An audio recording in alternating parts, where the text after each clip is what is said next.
start this again. Okay, so thank you for that comment, William. Much appreciated.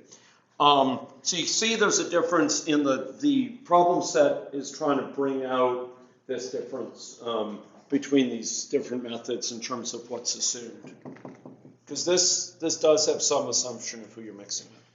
Okay, so ladies and gentlemen, I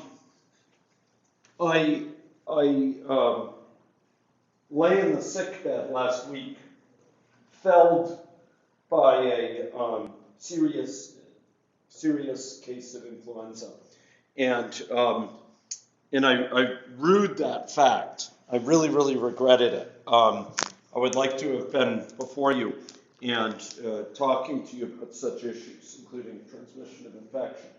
But I was better to not. I felt it was better to not talk about it and not spread it than to talk about it and spread it at the same time.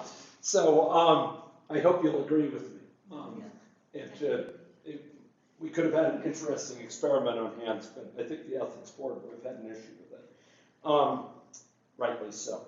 So I'm not quite in full health, but I'm well past the infectious period, despite how I sound. So there's no worries that you have to get a bubble on or something. I may sound a little bit under the weather, and I'm certainly feeling that way, but I'm well past the stage where I'm shedding. So I wanted to try to catch up, and I'm grateful for you looking at some video in my absence. I wanted to use today to talk a little bit about that exercise I asked you to follow. It was an exercise involving a childhood infectious disease, where I showed you some empirical data drawn from our fair province related to some childhood infectious diseases. And what did that data show? Can anyone tell me?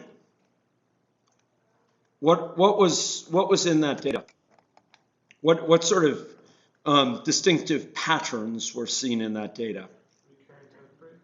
Aha, recurrent outbreaks. So that was perhaps a key feature of it. What other features were there?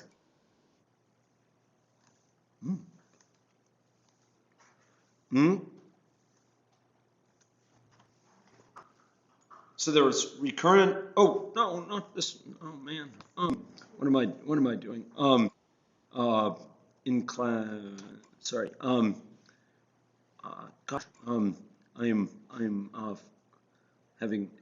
experiencing difficulties. So I had a childhood infectious disease model here, and no. Gosh.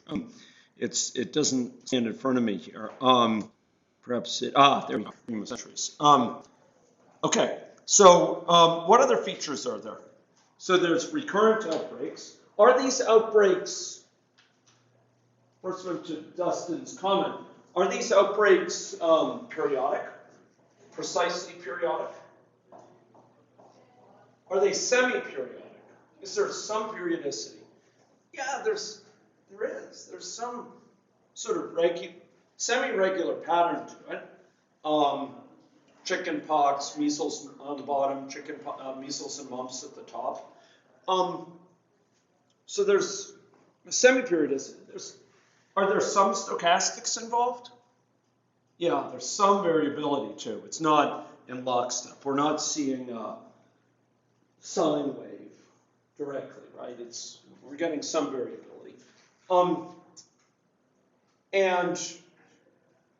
And yet it's not totally random in a uniform sort of way where any year anything goes and you just roll the dice for that year in isolation and you get a big year or a small year. It's not that at all. You have anti-correlation. It's anti-autocorrelated here. What do we mean by that? Anyone? When I talk about autocorrelation, what am I talking about? Power and random noise. Okay. Yeah, and so it's closely related to that. When I have autocorrelation, we're talking about the degree to which one time series is highly predictive of itself. For example, shifted by just a little bit. If it's highly predictive, the current value may tell you a huge amount about the next value, for example. If it's anti-autocorrelated, the current value, well, it's not just it tells you, the current value in a highly autocorrelated way, the current value would give you would be very, very similar to the next value. If it's anti-correlated, the current value will often be opposite of the next value. And you'll notice down here on the bottom, for chickenpox, for example, it's very pronounced. You have these high values, and then right after you have a low value. You have a number of years of low and then high, and the number of years of low and then high. It's almost as if, and this is the key thing, having a high value makes it very unlikely you'll have a high value anytime soon. If you have a high value, then it's very unlikely you'll be getting that again soon. It's almost like lightning doesn't strike twice within a few years. Once you get it, it kind of robs the potential of it for another few years. And I wanted you, ladies and gentlemen, to muse about why that is. Can anyone say? Anyone want to advance a hypothesis? Yes. People can only come down to chickenpox once. You kind of need a new generation of a few years worth of population of kids. Great. To get old enough to be able to. Great. So that event drains the swamp as well. That's a bad way to put it. That event, the very occurrence of that outbreak robs the ability to have an outbreak in the future because now there are a lot fewer. The fact that there's been this fire means there's less fuel for a fire the next year, right? It takes a while for that to build up. So, so the fact that we have this outbreak here, in 1 year means that we now are not in a situation to have that in coming years, and then it builds up again and goes down, etc. And we see this, indeed, in areas of fire, right? We see it in areas of forestry where you have a forest fire, and that will, burn a bunch of underbrush or dead wood on the ground, and indeed it robs the ability to have a big forest fire nearby years. So you have these kind of anti-correlation. And I wanted to look at how with dynamic modeling in the form of system dynamics, stock and flow modeling on the one hand and agent-based modeling on the other, we can try to understand why we see these patterns. So I asked you, ladies and gentlemen, to create a model in each of those techniques to examine exactly this phenomenon. And I trust that you give it a try, and I'd like to talk about some of the outcomes from the model. So first of all, is there anyone in the classroom who would like to raise barriers or concerns that came up before I just show you models that I ran to look at this? Anyone? Yeah? Agent-based model, I couldn't get my person to be created and be rated by the environment. Okay. Great question. How do we get someone to come into existence, to pop into existence, and to disappear? And I'm going to, with a nod to your question, I'm going to tell you a way that we do that, and then we will actually look in the model that we built and see where that factors in. Okay. So the basic gist of it is this. And actually, there's a video where I'll talk about this called Dynamic Populations on my sort of general collection of videos where you can find this. So if we go to actually main here, and we go to the you'll notice that there's a population of people called population. Okay, when you have and this troubles me a little bit as a software engineer. wish it weren't so. I wish I could just say, you could say population.add, but in this version of AnyLogic at least you can't. What you can say, however, is within main, there's a method that automatically accompanies this population, this replicated set of objects called population. There's a method called add underbar population.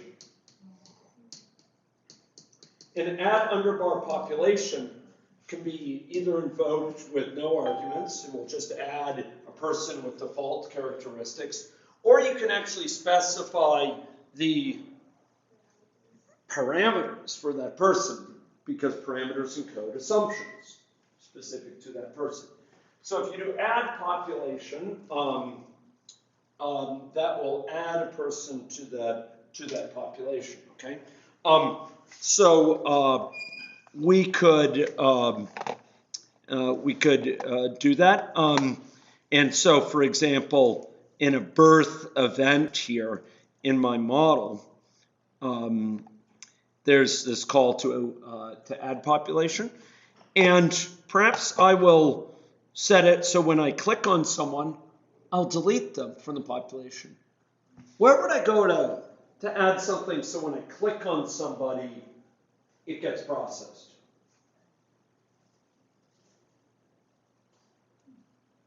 Where would I go? Would I go to the experiment? I'm going to go to the class that represents that person. Okay, class that represents that person. Thank you. And then where would I go within that class? The visual representation. Yeah, this visual representation. On the ball. And then where here? Dynamic, yeah.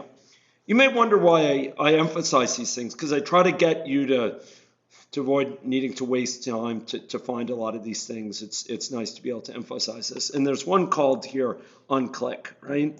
There we go. And in fact, well, okay, I did it a long time ago, I guess I forgot. So there's this remove population, remove underbar population, which you pass it a reference to a person, in this case some agent in that population, and it will remove them from the population.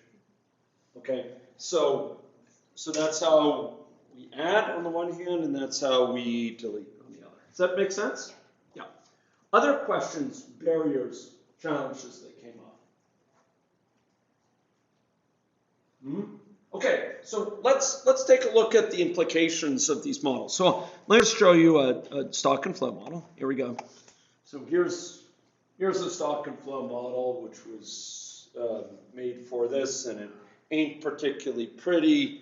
And I don't even think in your assignment I asked you.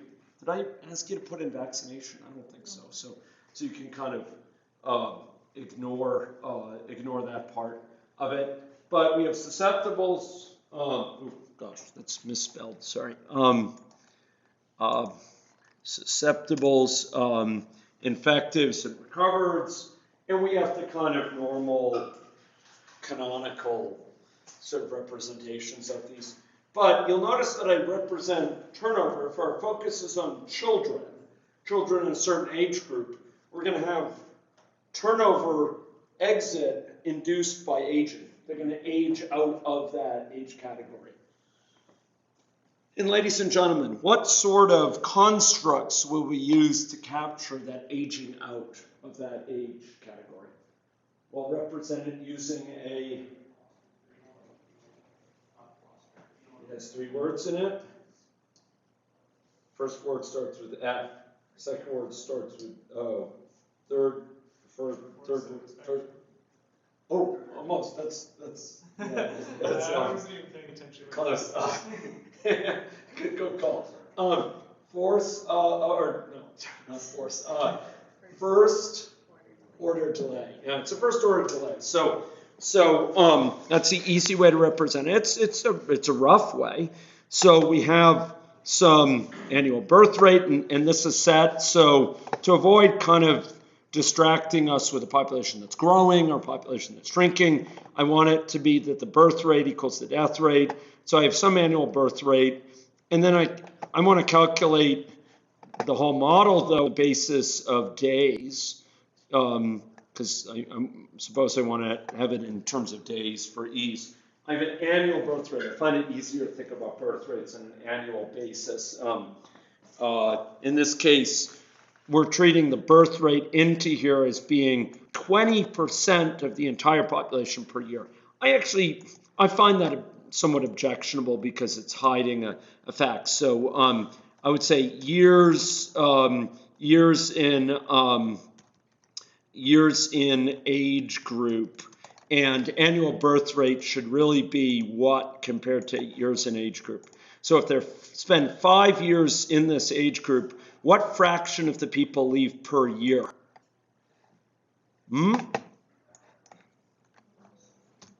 1 over the years in age group.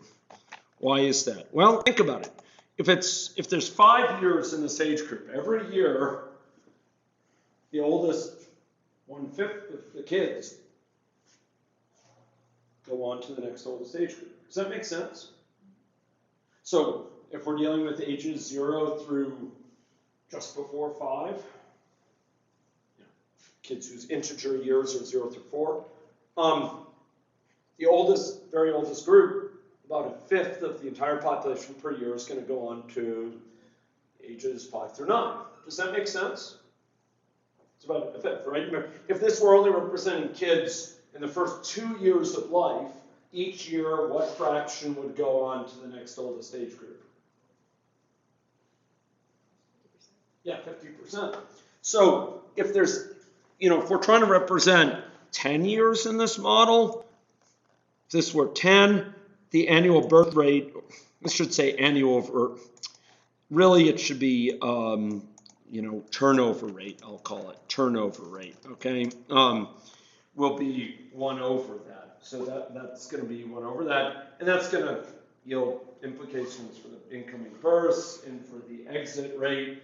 And so here, these exits, you're going to have a certain fraction chance per day of leaving, as dictated by this daily exit rate. What is this? How does this relate to the annual rate? Well, we have some days per year, and if we have half of the population leaving per year on a per day basis, we have that half divided by 365% leaving, or fraction leaving per day. So the daily birth rate, or daily, I'll name this better here, daily turnover rate is just this divided by days per year. That's a unit conversion. Then we have a daily exit rate, which is just that same thing. And each of these is just that exit rate times the number of infectives, or recovereds, or susceptibles, okay? And then we have the normal thing with the force of infection up here, just being this contacts per day times infection prevalence times transmissibility. So this is the C times I over N times beta. Is the force of infection, and that force of infection is then multiplied by the number of susceptibles to give the number of people who actually go here. So the force of infection is that chance per unit time, in this case per day, someone will get infected, and if it's a 1% chance per day that they get infected, on average, 1% of the susceptible population will get infected within that day. So that the formula for infection is just susceptible times force of infection. Does that make sense? Okay, so ladies and gentlemen, anyone have any questions about this model before we look at the dynamics? What do we see when we look at this model? Riddle me this.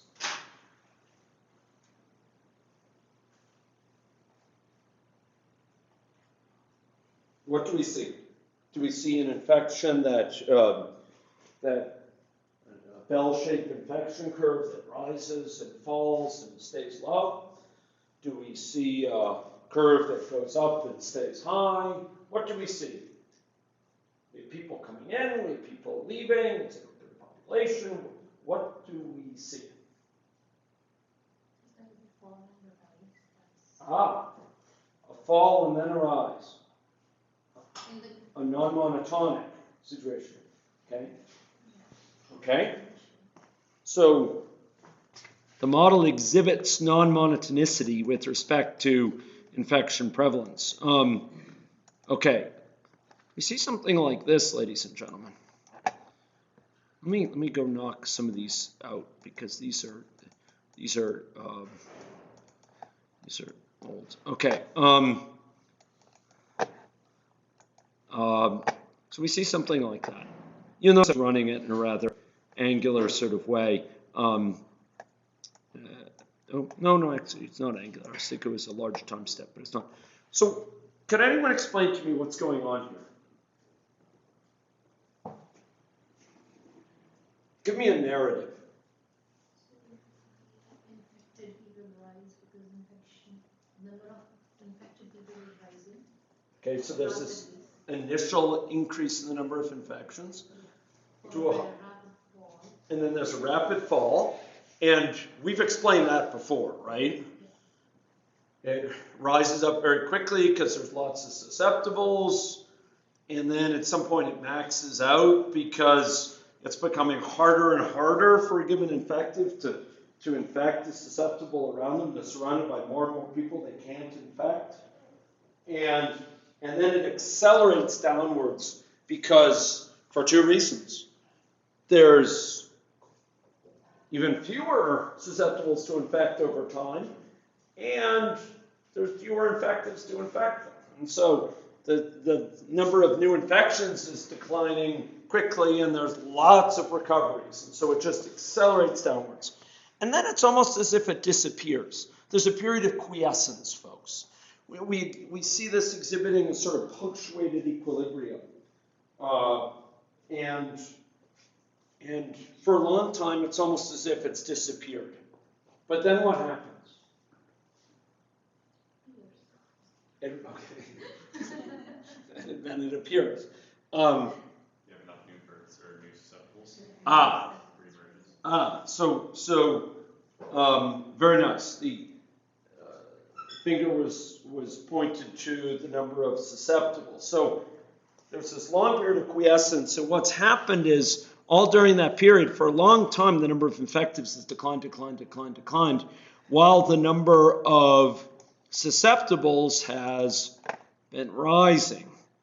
You know what? I changed its name. And it said, I don't know about one with that name in the history file. Okay, so there we have it.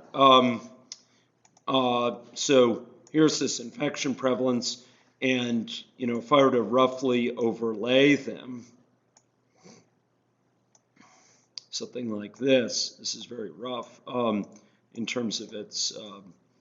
In terms of the lining up, but you get something like this. So during this period, infectives are declining. The number of new susceptibles is rising, and eventually infectives are getting to a point where they're greater than recoveries, and you're going to see us start to a decline, but the infection spreads and outbreaks there.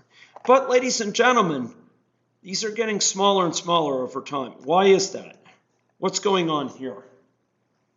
During the first outbreak, the fraction of recovers is completely zero because everyone is susceptible from the very beginning. And for every recurrent outbreak, the portion of the population that's in those other categories besides susceptible is larger. Yeah, so we have this kind of build up. The number of so then it declines, and then it so initially there's none, and then it rises up, and then why is it declining here? Yeah, they're aging out. After all, recovered people tend, well, among other things, it's not really captured in this model, but among other things, they tend to be a little bit older because they've had the chance to get infected already. They're probably not totally spring chicken, so to speak, and so they're often a little bit older, but that's not really captured in this model. But it is a fact. And so you do have some increasing numbers becoming, or you have quite a few becoming recovered, and you have it going towards an equilibrium. It's approaching an equilibrium. It's approaching a fixed point. It's approaching a situation where it's in stasis, where everything is in balance, where for each stock, the number coming in is equal to the rate at which people are coming in is equal to the rate at which people are going out. Take into account all the inflows and all the outflows. And in the system is an equilibrium. And indeed, that's a point towards which this model tends to drive. So we have a little model here that shows periodic outbreaks in a quite pronounced fashion. But these outbreaks, they have some similarity to these, but it's still kind of distant. There's kind of the flattening effect, and you don't see that here. So tell me, folks, what's different when we go to this agent-based formulation?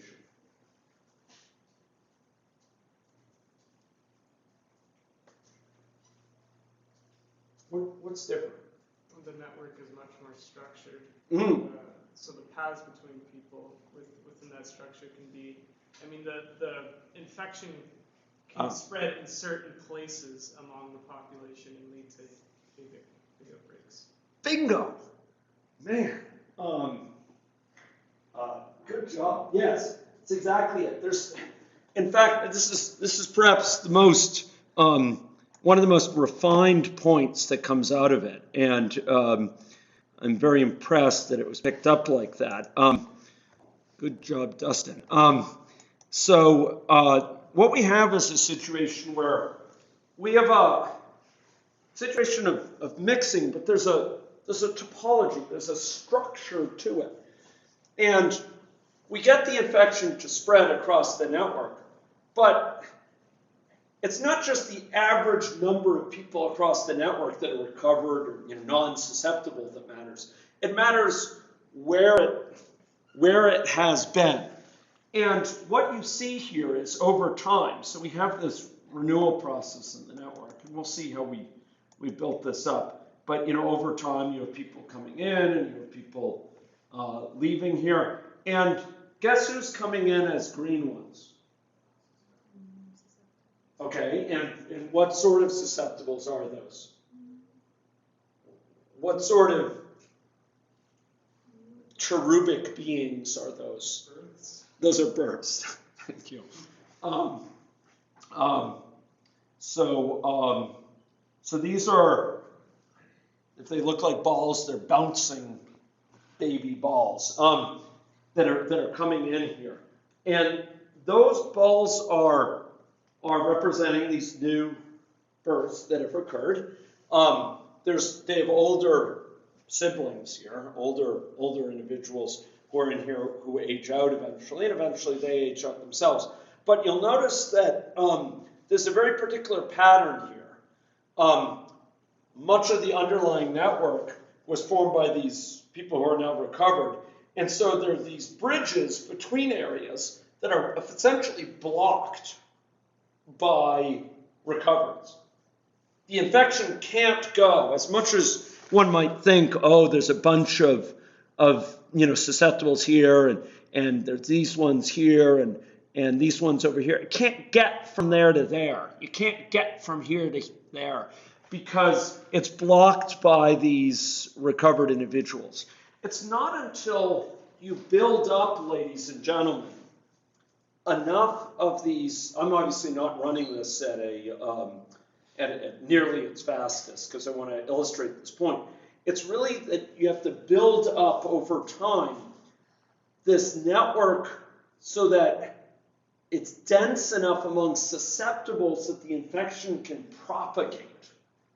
It can percolate across this structure, that it can effectively travel from one place to another. It's only then that you get this situation where it can spread effectively. And you'll notice that what would happen, well, we'll come to this. So this is being knit in here. And occasionally, you're not seeing it here, probably many times here, there's actually been a little outbreak, a little infection that comes in. Why haven't we seen it? Why haven't we seen it in significant numbers here yet? It dies out very quickly, So we just saw one, but the network wasn't fully built yet. It wasn't knitted together in the way it needs to be to really allow it to spread across the entire network. So it went up and it came down. What would happen now, ladies and gentlemen? What would happen now if we started another, suppose I were to infect this individual right here, say by clicking on them. What would happen? Oh, well, okay. Yeah, okay. I have a later version of this, but it had more mechanism I didn't want to show, but it avoided this transient at the beginning.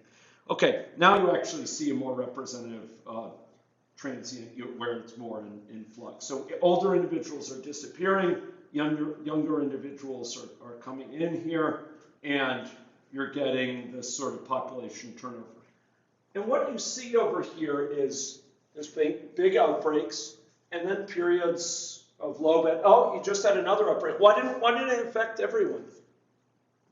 Well, not everyone was, most of the susceptibles weren't knit together for this small one here. It took a while for the susceptibles to be knit together, and now you can have a big outbreak, and now there's not enough susceptibles knit together for allow a big outbreak to occur. So it's going to be a bit of time yet before we can have a big outbreak. We're waiting. It's building up the network so that it can percolate effectively, it can percolate efficiently. In short, ladies and gentlemen, mark my words, it's not merely about numbers, it's not merely about quantity, about fraction that are susceptible. It's about the topology, what Dustin called the structure behind here. It's that which allows it to spread effectively. And it's not just about the total quantity, but how they're arranged to each other. So here we see over in the graph a series where is it periodic here in a rough sense on the graph? Somewhat. Does it exhibit stochastics? Yes. Is it highly autocorrelated? In other words, if we just had a big outbreak this year, is it highly likely the next year we'll have a big outbreak? No, it's anti-correlated. You in the most striking way don't see adjacent peaks here. The fact that we have a big peak here, we just did, robs the ability to have a big peak the next year because there is not that percolation network anymore, much less the number of people to get infected. And that's what allows this sort of semi-periodic structure. And I would argue, ladies and gentlemen, when it comes to capturing, to mirroring the type of phenomena we see in these historic time series, that the model we've just seen more fully captures some of this texture we're seeing here in terms of the stock and flow dynamic associated with infection. It's not a stock and flow model in and of itself, but it can be used to explain this kind of draining of the stock during these high periods and taking years to recharge it. But it's not just about the stock. It highlights the fact that it's also about the network. It's about the connectivity. It's about the ability to percolate this, for this infection to percolate across the network. And, we could tweak the parameters and probably get something quite similar to this out of this, but this captures many of the essential features of it right now. And it does so in a way that's more full-bodied, but still draws on the insights from a model like this. I mean, there's something here that this is capturing. It's capturing a lot of the essential draining here, but it's not capturing all of it. It's not capturing that heavy dependence on the topology, the network, the percolation. Does this make sense to people? Okay, so that was a bit of learning about it, but perhaps you folks have a question about how this was achieved. So what's going on within this model? Well, we have a main population, and I'll just show you a couple features of it that may be useful to you in some of your explorations. So we have a population of people, and those people are agents, and each of those persons has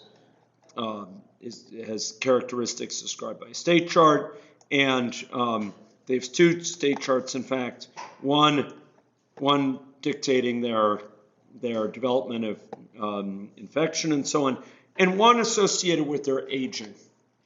And this one is kind of a convenience thing to make sure that after exactly a certain amount of time, they leave. How is that different from the system dynamics model we looked at? There's just an average population, like on average, X amount of population from some stock as opposed to this individual. Exactly right. That's significant because here, ladies and gentlemen, it's not just a random sample of the population that's left each year. It's not. It's in fact a very definitively non-random sample. Who is it that tends to leave each year? It's the oldest children, right? And the oldest children are more likely to be recovered. So there's this recycling process that's not just takes people at random from the population. It tends to draw out the recovereds and leave a larger fraction of susceptibles there. And that could be important. So I've captured that here in the form of a timeout. You notice I didn't use a rate. I could have used a rate, right? Said 20% chance per year of leaving, and that would have been just like the stock and flow model. But I chose it to be a timeout definitively. And then we have the state chart. And we've seen the basic logic of the state chart, so I don't think we have to go into it in great detail, but I'm happy to do so if people have questions. Anyone want me to go into the state chart and how it works? Yeah. Question. The aging state chart there, that's how you capture in the exercise description. We want to confine ourselves to the youngest years of life, blah, blah, blah. Children age out of their period of vulnerability at an average age of years of life being captured in the model.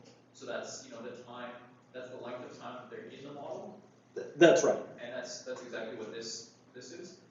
This is saying that they actually leave at exactly this number of that after that amount of time. Okay, so the idea is you have an SIR state chart, and then you have another separate, unconnected state chart that represents the aging. That's right. Okay. I factored it out that way because I'm a software engineer and I like to deal with separation of concerns.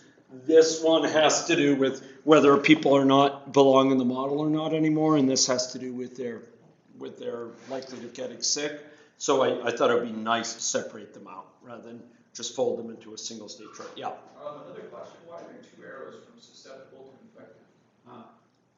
Why? I'll pose it to the group.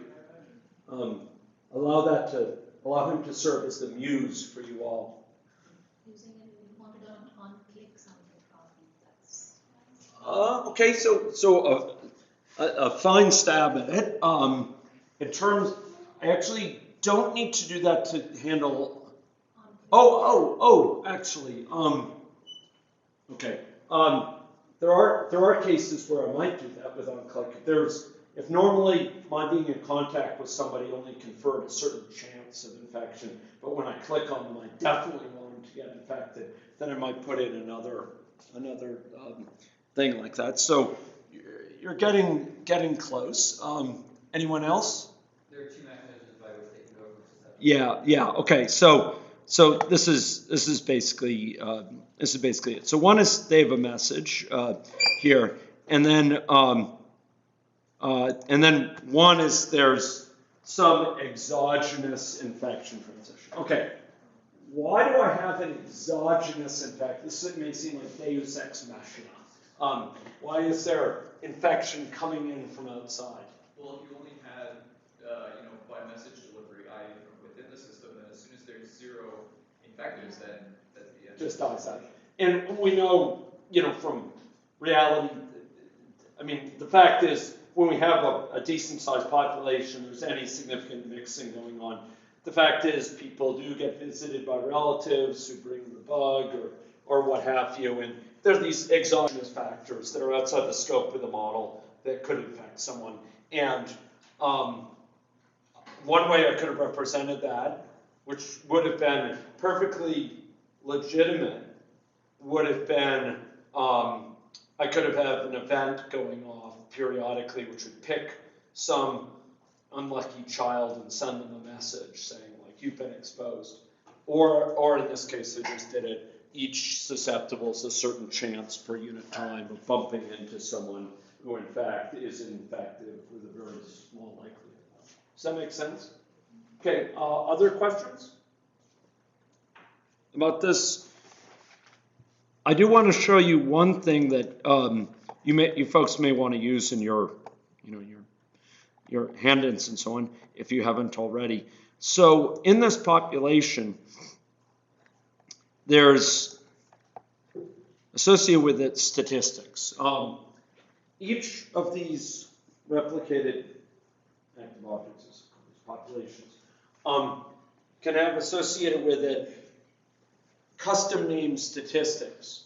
And these statistics, you give them custom names and you define what they are to compute. And it will take care of the how. The truth of the matter is it doesn't take care of the how in a very efficient manner, truth be told. And I've let them know my opinions on that and the need to improve that. But the fact is, this is an extremely convenient way of basically telling it quickly, hey, go count the number of people like this, or sum up over the population this quantity, or take the average over the population of this quantity. So here, we count the number of individuals who are, can anyone parse this for me? It will count the number of people who are infected. Good. What is that? Infective, yeah. So it's counting the number of people that are infected. This item refers to the current person. So conceptually what goes on is that this is applied to each person in the population by calling each person in turn item. That's the reference to them. Item is item eligible for being counted? How do we determine that? We check it for their state chart. If the certain state is active, call person.infected. For those who are computer scientists, person.infective is a static variable, static short integer, which is located in the person. And in fact, for those who are inclined to look at it, let me rip away the veil. I'll press Control J here, and this turns into a for loop, which goes over and counts up the number of individuals who are in there. But that's not to be worried about. The fact is that this allows you to declaratively specify what data you want it to collect on this population. And then, ladies and gentlemen, you can simply call count infective when you want to determine it. For example, if you want to determine it here as part of this graph, you could do so. We could report, for example, add data item here, and we could report the number of current prevalent infectives, we could call it, right? And this would be population dot count infective. It's not allowing me to. Yes, it doesn't do that here. I forgot. Okay, so here we go. And it's a happy camper. This is a custom method that it auto-generated based on the statistic defined in the population.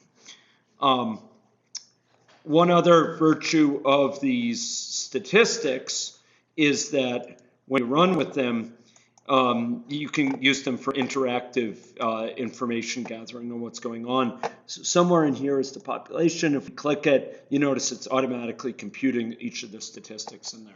So you could see it, so it's auto-computing it if you're displaying it. So it allows you to kind of monitor what's going on in a convenient way. Okay, this was this model. Any questions about this model?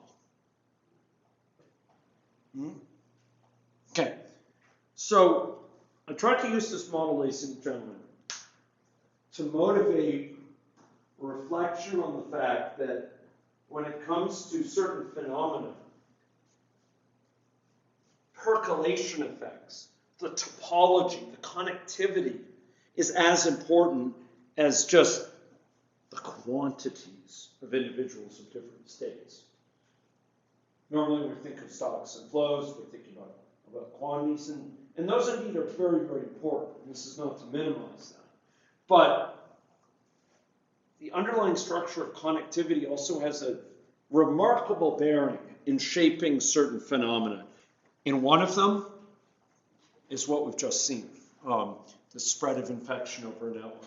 And it's really by pointing to those characteristics that we can capture certain effects that are otherwise difficult to fully appreciate, say in another context. Incidentally, you notice it's slowed down there because I added that statistic. Okay, so in the absence of any further questions on this, then I think I'll make some introductory remarks on scale-free networks. A topic we'll finish up quickly next time. We can put this behind us for the moment. Hopefully that will put in good stead for the problem sets as well. Okay, so let's go look at issues of scale-free networks. Okay, so I had noted in a previous lecture, perhaps it was even my Latin fails me, pre-sickness lecture,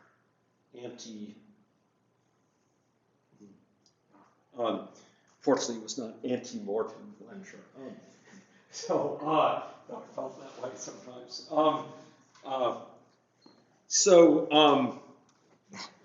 That would, if it were, that would suggest this is my post-mortem lecture, which would be an interesting prospect.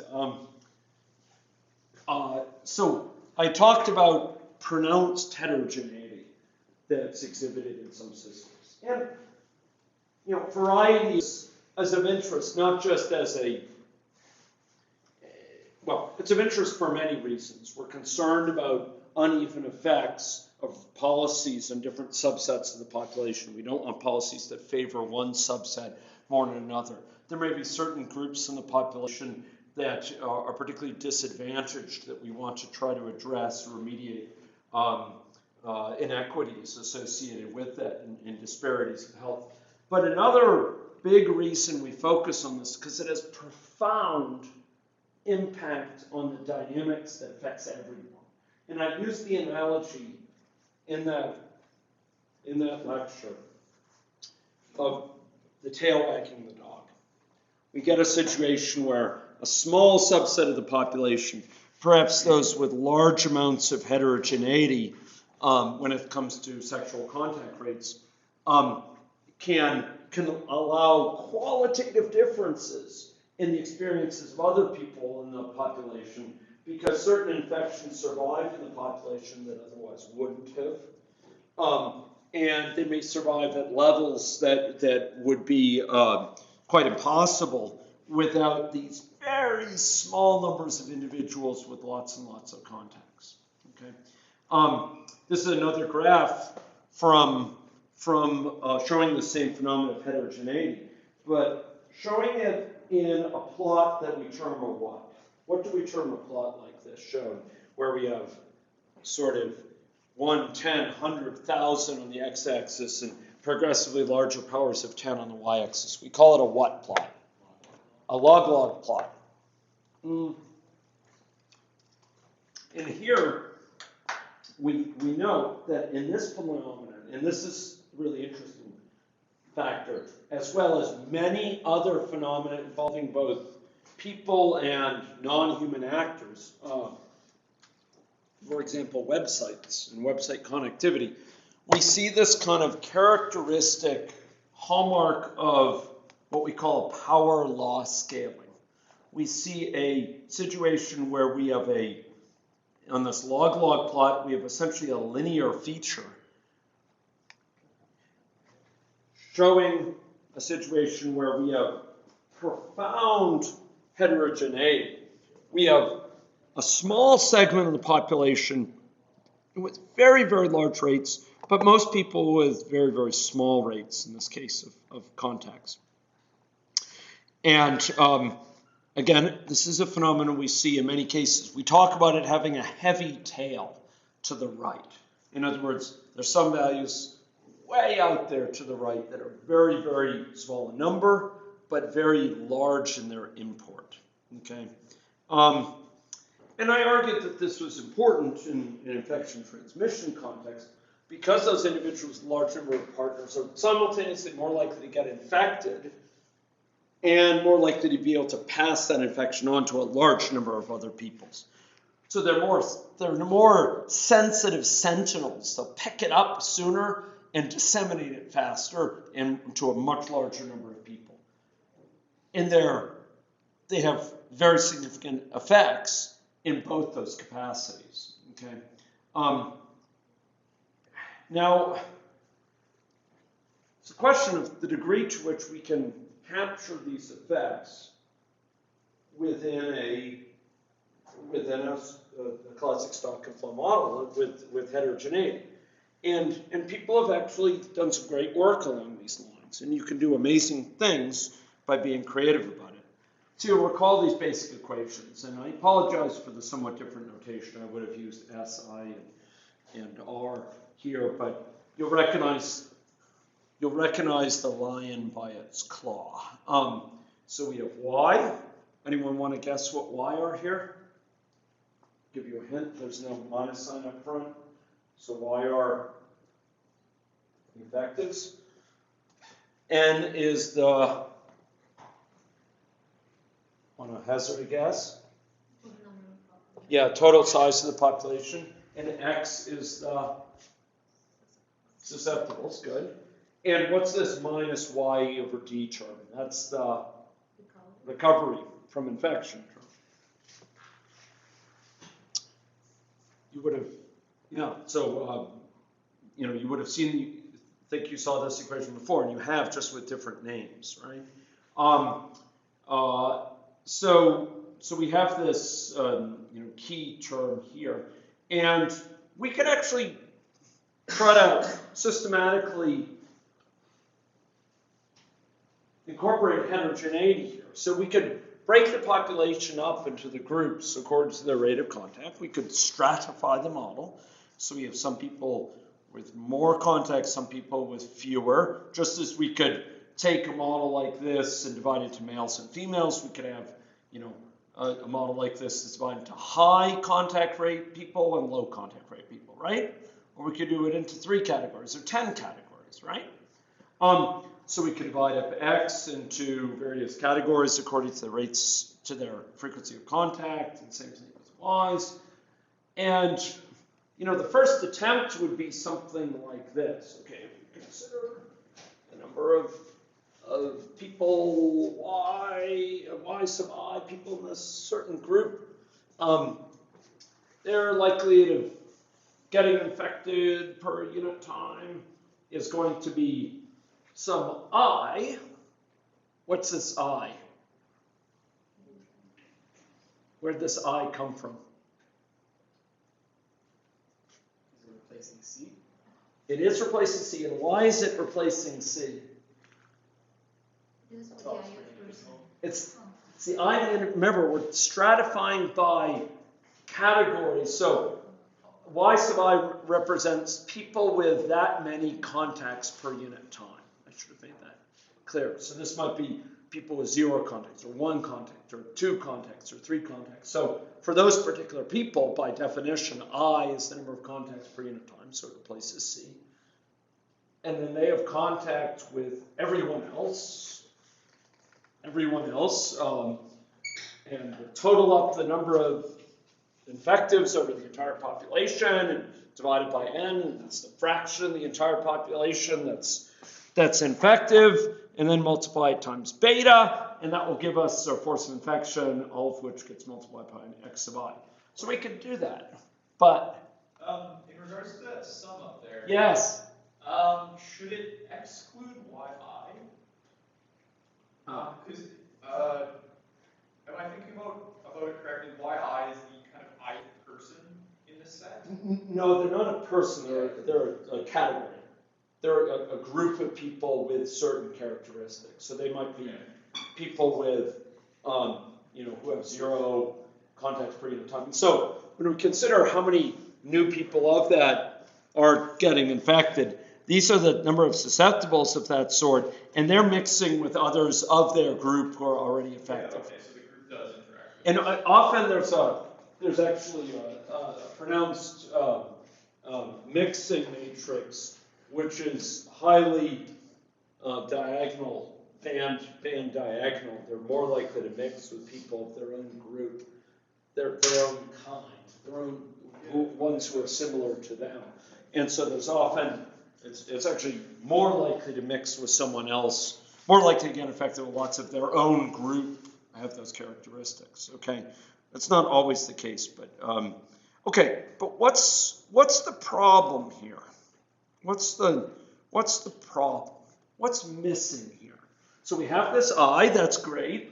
So the higher the I, the faster they're going to be getting, the higher the force of infection. That's the best way to put it, right? Because the higher the I, it's going to be a higher I effort. What's missing? Remember what I said about the characteristics of distinguishing these high contact people? They're simultaneously more likely to get infected. Is that being captured here? It is, because we have this I up front. So the higher the more contacts they have, the more likely they are to be getting infected. And they're not only more likely to get infected, they're more likely to... Okay, is that captured here? That if someone's infected, they're more likely to pass it on because they have a large number of contacts? No, because all we're taking here is the fraction. Here we're just taking the fraction of the population that is infected. We're not capturing the fact that some of those people are more important than others in the sense of passing it on. What is missing? Yeah. So here, we're assuming that our eye contacts up here are equally spread, among other things, among other people. And moreover, they tend to be actually more spread towards others with other high rates of contacts. Put it another way, people who have high rates of contacts and are infective, they're more likely to pass it on to other people because they have more contacts. So you need something like this, just like Mike was saying. So here, you need a term actually in this that's taking into account the total number of individuals in the population who are infective times the number of contacts those individuals have with others. Because if someone's in the population that has 0 contacts with anyone, they shouldn't contribute at all. I mean, this just counts everyone in the same bucket. If there's someone who has 0 contacts that's infected, they still get counted as potentially infecting someone. If there's someone who with 100 contacts per day that's infective, they're still in the same, they still just contribute 1 to this numerator. There's just 1 more person infective here. Does that make sense? That's the problem there. And what we're doing is we're taking into account the more contacts they have, this Y sub j, the more they're contributing to that likelihood of infecting someone else. Okay? Okay, so here we have up in the numerator, the total number of contacts per unit time made by infectives. In the denominator, we have the total number of contacts per unit time made by the entire population. So this is sort of all contacts made by the entire population. What fraction of all those contacts are infective, or are with infectives? Now this is taking into account the fact that high contact individuals, Y sub j with large J, are more significant in the sense that they're contributing more to the spread of infection. Yeah.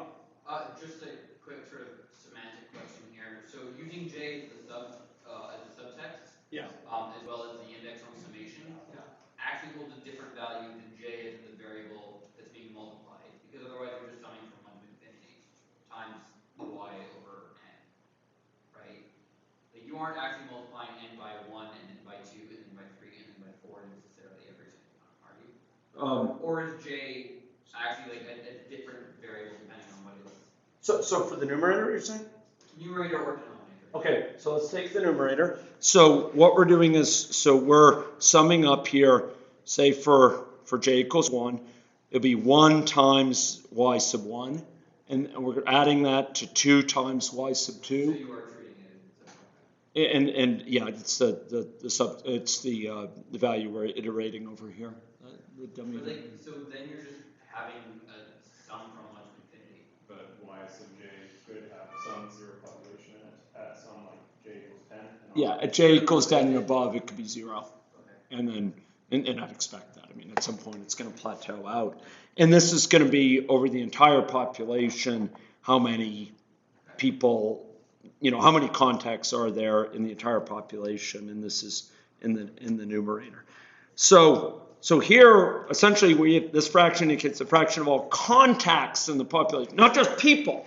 This is a key reorientation. We're not just talking about the fraction of all people in the population that are infected. We're talking about what fraction of all contacts in the population are with infected people. Mm-hmm. And that's taking into account that some people have more contacts than others. And in other words, some of those individuals who could be contacted have more contacts than others, right? So they're contributing more in the numerator. And that's important because people with y sub j for high j are more likely to be infective. They're more likely to be Y's, not just in the numerator, in the denominator. This is a force of infection. Okay, I don't have time to go into this here, but it turns out through some algebraic delights in which I happily engaged one weekend. I was able to prove that, and I'm not alone in doing this. It's just I wanted to verify it because I couldn't find any documentation proving it, and it's a nice thing to prove. That, ladies and gentlemen, you can actually adjust this R naught that we have on the board, C times beta times D. You can actually adjust it to handle this situation where we have variability across the different people in terms of their contact rates. And it turns out that here we're dealing not only with an average contact rate, called M, per unit time across the population. We have to start reasoning not just about the average contact rate, but the variability in contact rates. The fact there's a distribution of different contacts. Some have more, some have less. And if we do that, we can actually write out a formula for R naught that adjusts for variability in contact rate. And this sigma squared is the variance in the contact rate across the population, considered as a population statistic. We could talk about standard deviation and square the variance. So here, rather than just being beta times M times D, as it was for our case where we assumed everyone had C contacts per unit time, here we have beta times M plus sigma squared over M. So this ratio here. Now, I'm going to tell you the kicker. Why is this all in a lecture on scale-free networks? I'm gonna now give you the kicker. Okay.